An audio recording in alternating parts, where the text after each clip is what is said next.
Thanks for joining me on episode 927 of the Inspired Stewardship Podcast, a special rebroadcast of episode 707. I'm Guangming Whitley.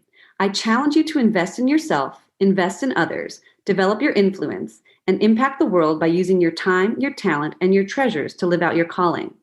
Having the ability to build the skills to last a lifetime is key. And one way to be inspired to do that is to listen to this Inspired Stewardship podcast with my friend, Scott Mader. Other things from the past began to be looked at with nostalgia. That's what we do. This is what people do. And you, if you're leading an organization, need to recognize this and accept it without judgment, but begin to recognize it and work with your people to begin to not just intellectually understand the need for change, but begin to emotionally accept it as well. Welcome and thank you for joining us on the Inspired Stewardship Podcast. If you truly desire to become the person who God wants you to be, then you must learn to use your time, your talent, and your treasures for your true calling. In the Inspired Stewardship Podcast, you will learn to invest in yourself, invest in others, and develop your influence so that you can impact the world. In today's Spiritual Foundation episode about developing your influence, I talk with you about who is in the Back to Egypt committee. I also share why we will always have these groups in our churches and indeed even in other organizations. And I also talk with you about the reason that aiming to never have a Back to Egypt committee is a path to failure. Let's talk a little bit about the Back to Egypt committee. You know, this happens in churches, but honestly, it happens in all organizations. This is that group that for whatever's going on, for whatever change has been proposed, for whatever new has come to bear, always has that's not how we did it. We used to do it this way. And what's more, it was better back then. It's the nostalgia feeling. It's the group who looks on the past with rose-colored glasses and remembers the time when everything was at its peak, even though it may not really have been as good as they remember today. It's the group that wants to go back to the beginning rather than moving forward.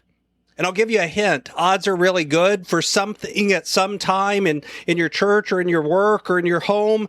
At some point, you've had a seat on that committee yourself. You've had that feeling of it was better back when, and I wish we could go back to that time. I wish we could recapture that feeling and that experience that we had then so that we could do what we used to do then. You know, these groups always exist in all churches, in all organizations, in families, anywhere where people have gathered together. And we'll always have them too. There's no way to get rid of them because we all have this tendency to look at the past and remember it as the highlight reel. We remember things that were better than they really were. We reflect on things that were and we think about them as the best they could have been. It's really hard to change and to move forward. And the first thing to realize is recognize that change creates grief, for lack of a better term. Anytime that you're asked to change, it means giving something up. It means letting go of something. And that's one of the problems with this. That's one of the things that happens to people that causes this group to naturally come about. If you're a leader in an organization, you have to recognize that even if the person can intellectually acknowledge that the change is good, that it's for their best, there's still going to be an emotional loss. And we have to accept that loss. We have to recognize it. We have to realize that change means giving something up.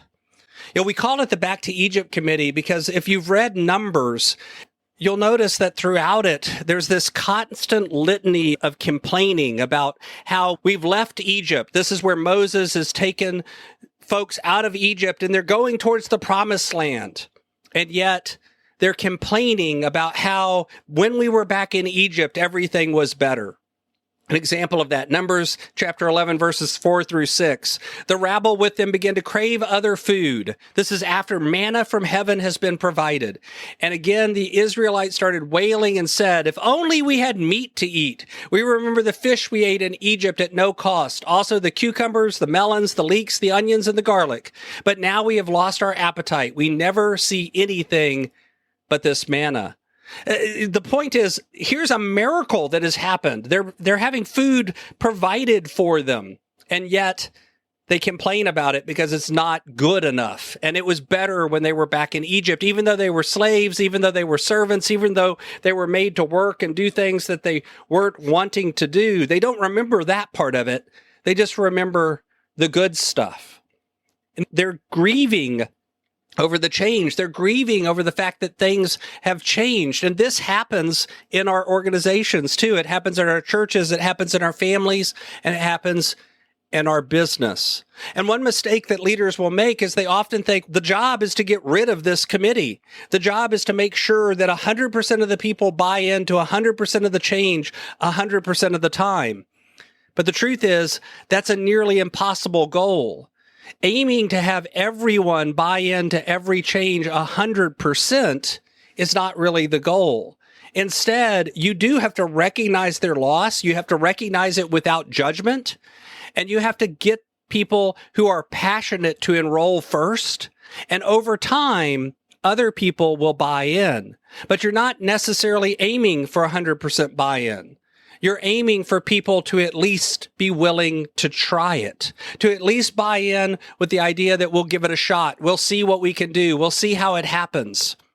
That's really all Moses did with the Israelites. He got them to agree to go on the journey. He promised them a destination, but they couldn't see it yet. They couldn't see that destination. They hadn't reached the promised land yet. And therefore, they began to remember the past with nostalgia.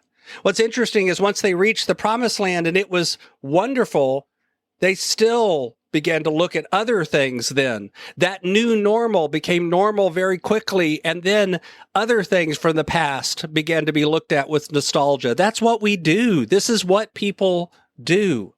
And you, if you're leading an organization, need to recognize this and accept it without judgment, but begin to recognize it and work with your people to begin to not just intellectually understand the need for change, but begin to emotionally accept it as well.